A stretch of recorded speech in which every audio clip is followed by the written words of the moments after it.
ये कहानी है चंबल के एक छोटे से गांव मुरैना की। कहानी है मनोज की और कहानी है मुरैना के मनोज से आईपीएस मनोज बनने की। ये मेरी कहानी है, या सच कहूं तो ये हर उस लड़के की कहानी है जो मेरे जैसा है या कभी मेरे जैसा था। कहने को तो इस किताब का मुख्य किरदार मैं ही हूं, लेकिन आप इसमें खुद को या आपके आसपास रहने वाले किसी लड़के का मुख्य किरदार पाएंगे। अब भूमिका तो बन गई, लेकिन एक सवाल तो अभी भी आपके मन में घर किए होगा कि भैया आप यानी कि मनोज आईपीएस बना कैसे? सब बताऊंगा, लेकिन उससे पहले एक छोटा सा किस्सा सुनिए। एक बार मेरे एक दोस्त रविकांत ने मुझसे कहा था कि भाई मनोज, सिर्फ हिंदी का झुनझुना बजाने भर से तुम्हारा पेट नहीं भरेगा।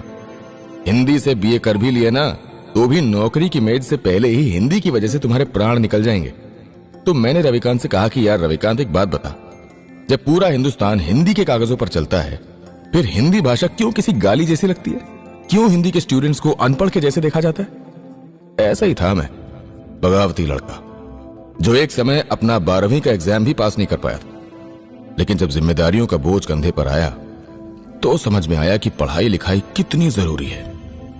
उसके बाद ले देकर जैसे तैसे अपनी जिंदगी की रफ्तार के साथ कदम से कदम मिलाकर चलने की कोशिश करने लगा।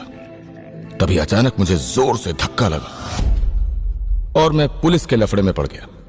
उस वक्त कुछ ऐसा हुआ जिसने मुझे एहसास दिलाया कि जिस कुर्सी पर आप बैठेंगे उससे आपकी इज्जत नहीं बढ़ेगी, बल्कि आपसे उस कुर्सी की इज्जत बढ़ेगी। इसी एहसास ने पढ़ने लिखने के लिए मोटिवेशन दिया। पर जब ग्रेजुएशन करके मैंने अपने सपनों को उड़ान देनी चाहिए, तब बीए में इंग्लिश लैंग्वेज ने मेरी आने वाली उड़ान को जकड़ लिया। खुद को बहुत समझाने के बाद मैंने हिम्मत करके बीए में इंग्लिश को अपने सब्जेक्ट्स में शामिल किया।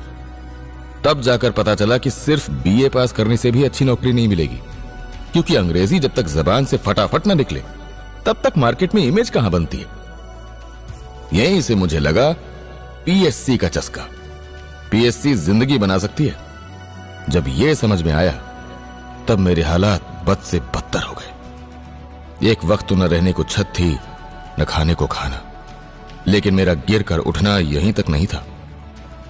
मुफ्त में कोचिंग की पढ़ाई के लिए मैंने अपने मास्टर के कपड़े धोए, टॉयलेट साफ किया,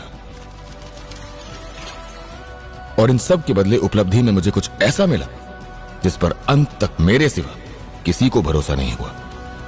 उस उपलब्धि की चर्चा आगे करेंगे। हैरानी की बात तो यह है कि मुझे तो यह तक नहीं पता था कि पीएससी की परीक्षा निकालते कैसे हैं। मेंस और इंटरव्यू की तो बात ही छोड़िए। लोगों ने सिर्फ इतनी हिदायत दी थी कि पढ़ते रहो, बिना थके बिना रुके लगातार पढ़ते रहो पढ़ते रहो, तब तक जब तक उम्मीद की दीवार पर लास्ट अटेम्प्ट का हथौड़ा ना पड़ जाए। और मेरी हिम्मत तो देखिए। इसके बाद सवाल पूछा तो कैसे पूछा, कितने साल की तैयारी के बाद डिप्टी कलेक्टर बनते? अब इसका जवाब तो आपको किताब सुनने में ही मिलेगा ना। सब यही जान लेंगे गुरु, ये तो बस एक ट्रेलर है। अभी असली कहानी और कहानी के असली ट्विस्ट तो आगे हैं।